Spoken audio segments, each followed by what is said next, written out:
किसी भी वस्तु की महत्वाकांक्षा और सम्मान करना चाहिए, उसे सराहना करना चाहिए और उसे अनावश्यक रूप में नष्ट नहीं करना चाहिए।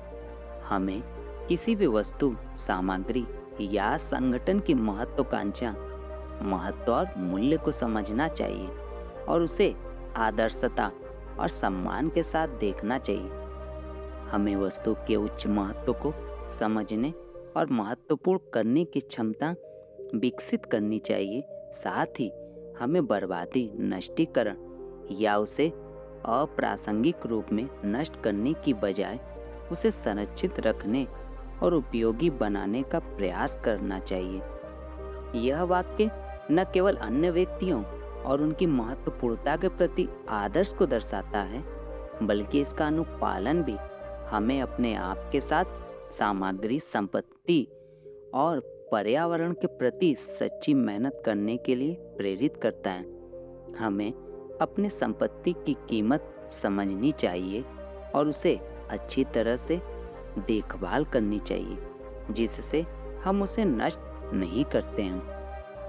नमस्कार दोस्तों, आज की कहानी एक बौद्ध कथा पर आधारित है, जिसमें महात्मा गौतम बुद्ध अपने एक अनुयायी द्वारा पूरे समाज को एक संदेश देना है कि हमें कद्र करना सीखना चाहिए।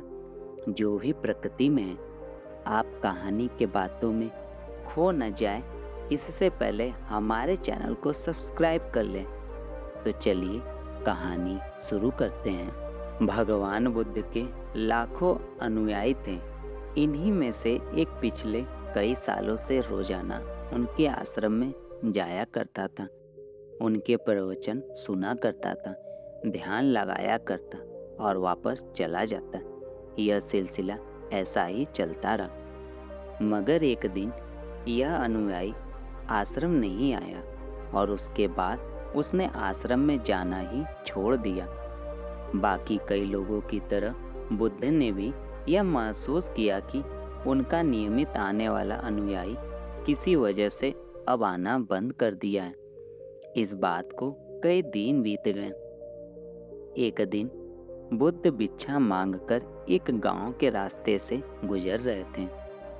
यह गांव दरअसल उसी अनुयायी का था जिसने अब आश्रम में आना छोड़ दिया था। बुद्ध उस अनुयायी के घर की तरफ चल दिए। जब उसके घर के पास पहुंचे, तब वह अनुयायी अपने घर के आंगन में कुछ काम कर रहा था। बुद्ध को देखते ही वह उनके पास आया, उनको प्रणाम किया और उन्हें बैठने के लिए आंगन के चबूतरे पर चटाई बिछा दी। बुद्ध चटाई पर आराम से बैठ गए और अनुयायी से बात करने लगे। बुद्ध ने पहले उस अनुयायी के स्वास्थ्य के बारे में पूछा कि उसके परिवार में सब कुशल मंगल तो है ना? अनुयायी ने कहा कि सब कुछ ठीक है, कोई भी अस्वस्थ नहीं है। बुद्ध ने उससे आगे पूछा, अगर सब ठीक है तो तुमने आश्रम में आना क्यों छोड़ दिया? अब अनुयायी ने थोड़ा सा शर्मिंदा होते हुए कहा, गुरुजी, मैं क्या करता? मेरे पास रहने के लिए सिर्फ एक ही जोड़ी कपड़ा है और वह भी अब जगह जगह से फट चुका है। उसमें कई जगह छेद हो गए हैं। अब आप ही बताइए, ऐसी हालत में मैं इतने सारे लोगों के सामने कैसे आता? बुद्ध ने उसकी तरफ ध्यान से देखा और पाया कि उसकी बातों में पूरी सच्चाई थी और उसके कपड़ों की हालत खस्ता थी। बुद्ध ने मुस्कुराते हुए उस अनुयायी के कंधे पर हाथ रखा और सब ठीक हो जाएगा बोलकर उसे दिलासा दिया और वहां से चले गए।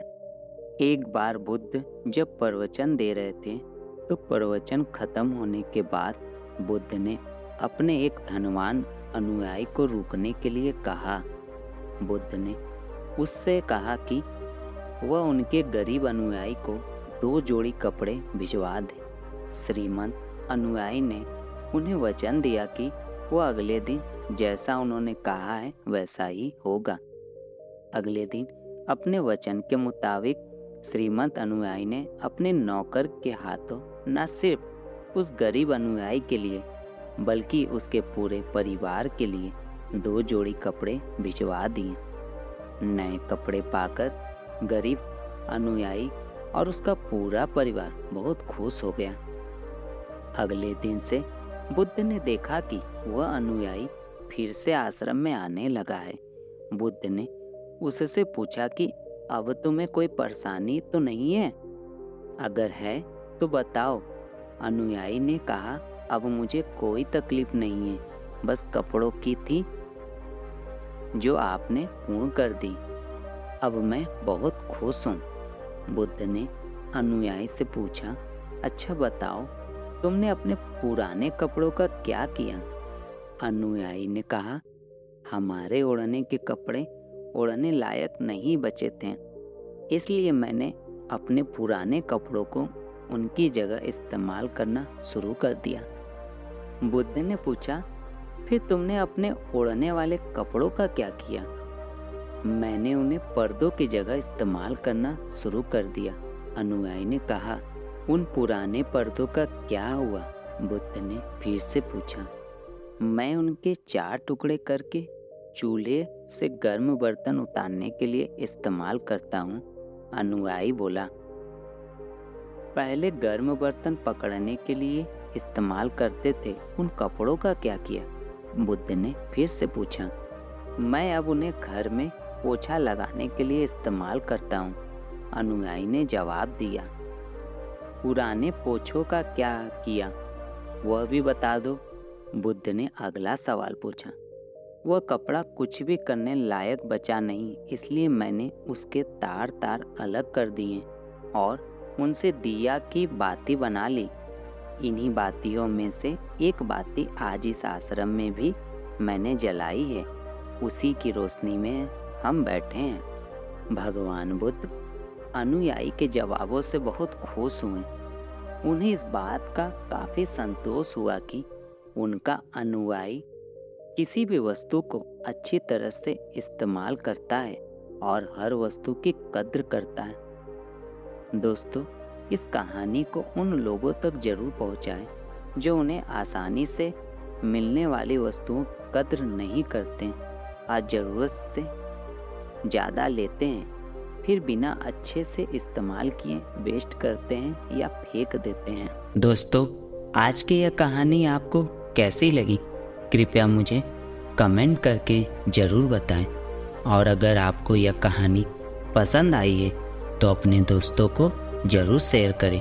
इसी तरह की मोटिवेशनल कहानियों के लिए हमारे चैनल को ज़रूर सब्सक्राइब कर लें। अपना बहुमूल्य समय देने के लिए धन्यवाद।